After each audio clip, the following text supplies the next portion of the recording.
Hi everyone, today I'm going to show you how I install the Siesta Key Hair Ponytail clip-in on my client.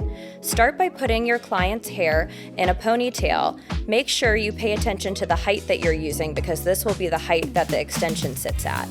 Next, clip in the hair extension on top of the ponytail holder. Once you have the hair clipped in, you can go ahead and secure the Velcro. Once the Velcro is secure, then you can go ahead and wrap around the extra extension piece to conceal the hair tie.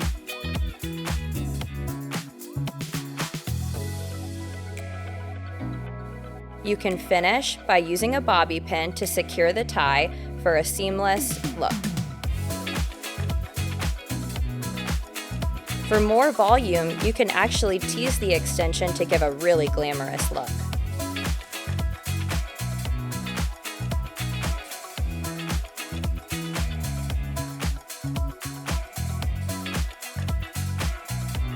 And there you have it. You're ready to party.